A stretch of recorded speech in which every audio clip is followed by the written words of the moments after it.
Վագրության նախագծի և դրան հարակից թվով 22 օրենքների նախագծերի մասին է, և ես ինչպես հանձնաժողովի նիստում նշեցի, նախ ուզում եմ շնորհակալություն հայտնել կառավարությանը Տիկին Ավանեսյանին կատարած ահռելի աշխատանքի համար, որովհետև կարող ենք շատ երկար քննարկել, քննադատել, գտնել թերություններ, բայց ես կարծում եմ առաջին հերթին պիտի շնորհակալություն հայտնենք արդեն եղած աշխատանքի համար, իսկ մնացած բոլոր խնդիրները, որոնք իհարկե ընթացքում լինելու են, գործարկվելու ընթացքում լինելու են, բոլորս միասին մեկտեղելով մեր ջանքերը կլուծենք։ Տիկին Խամոյան, հարցնում եք, իհարկե հարցը ուղղված էր նախարարին, հարցնում եք որն է նպատակը։ Նպատակը մեկն է, շատ պարզ։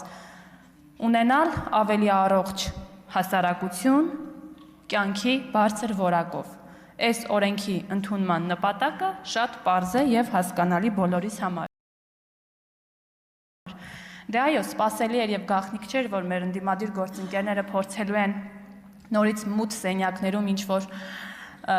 կատուների ման գալ, բայց այստեղ կարծում եմ դիմություն և ընդդիմություն պետք չէ խաղալ, որովհետև բոլորիս համար կարևոր է մեր հասարակության, Հայաստանի Հանրապետության քաղաքացիների առողջությունը, կարևոր է, որպեսզի մենք ունենանք ավելի առողջ քաղաքացիներ և դրանով հարցը կարծում եմ փակ է։ Քանի որ հերթագրվեցի հարցի համար, բայց ժամանակը ավարտվեց, Տիկին Ավանեսյան, ես ձեզ կխնդրեմ պատասխանել երկու հարցի ձեր եզրափակիչ ելույթի ժամանակ, որին մենք մեր գլխադասային հանձնաժողովում 2 և ավել ժամ քննարկման ընթացքում անդրադարձել ենք, բայց կխնդրեմ մեկ անգամ ևս անդրադառնալ, որպեսզի հասարակության մոտ չմնան հարցեր։ Այո, այստեղ իրավացիորեն շատ նշվեց, որ օրենքի ընդունման պահից էլ ավելի են ծանրաբեռնվելու պոլիկլինիկաների աշխատանքները, և ես ձեզ խնդրում եմ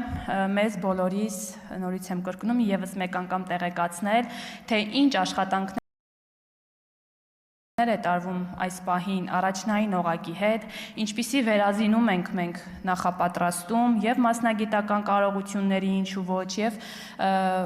հագեցվածությամբ նաև տեխնիկապես սարքավորումներով և արդյոք աշխատակիցների աշխատավարձերի բարձրացում սպասում է այդ ոլորտում թե չէ, որովհետև մենք բոլորս հասկանում ենք, որ ծանրաբեռնվածությունը կրկնակի, ինչու չէ նաև եռակի անգամ ավելանալու է օրենքի ընդունման պահից։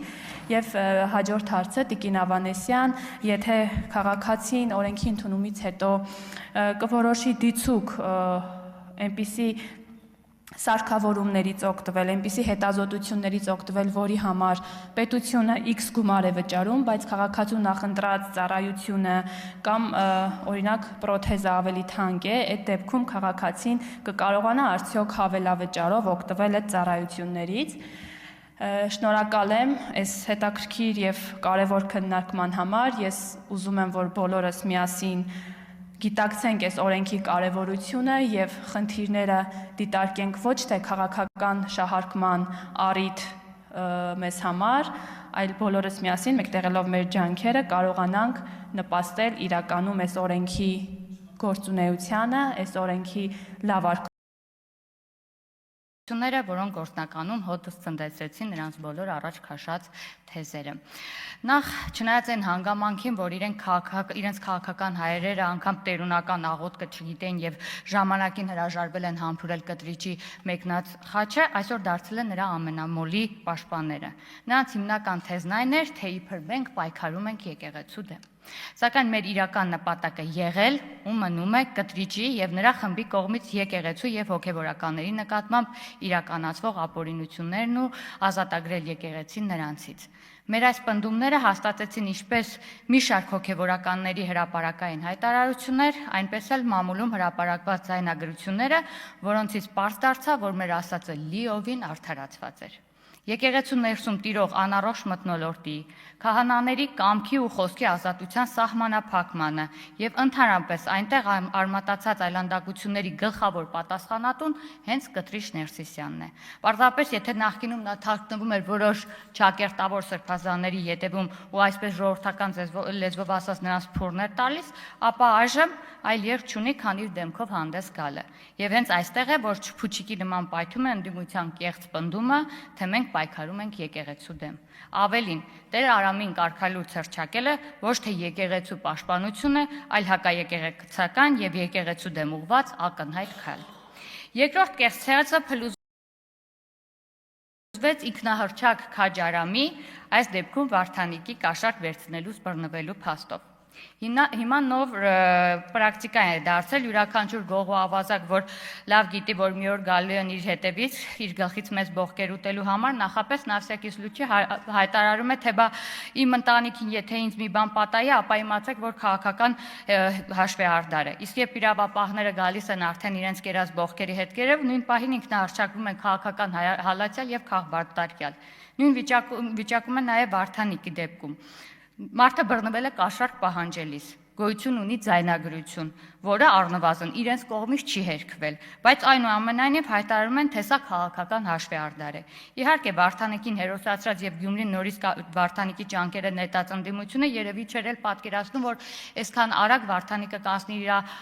նախկին փեշակին ու կբռնվի։ Սակայն ինչպես արդեն նշել եմ, կաշառքի մեջ բռնվել է ոչ միայն նա, այլև նրանք, ովքեր նրան դարձրեցին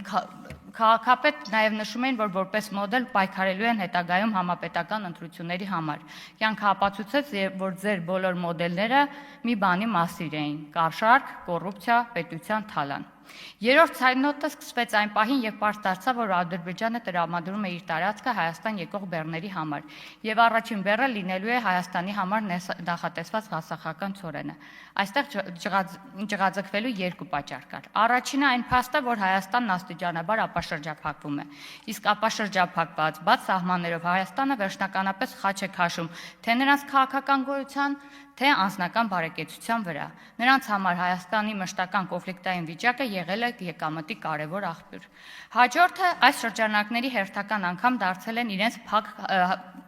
իրենց իսկ հակաքարոզչության զոհը։ Նրանք փորձում էին վարկաբեկել խաղաղության գործընթացը եւ օգոստոսի 8-ին Վաշինգտոնում ստորագրված փաստաթղթերը, պնդելով, թե դրանցով Հայաստանը գործնականում ոչինչ չի ստանում։ Հիմա այդ փաստաթուղթն արդեն իր առաջին պտուղներն է տալիս։ Հայաստանը աստիճանաբար ապաշրջափակվում է, իսկ նրանք նոր հեքիաթ են հորինել, թե իբր Հայաստանը կախվածության մեջ են գնում Ադրբեջանից եւ Թուրքիայից։ Նախ ուզում եմ հավաստիացնել, որ կախվածությունները լինելու են փոխադարձ, որքան Հայաստանն է կախված լինելու, այնքան էլ Թուրքիան եւ Ադրբեջանը։ Միևնույն ժամանակ Հայաստանը չի սահմանափակվում եւ չի նախատեսում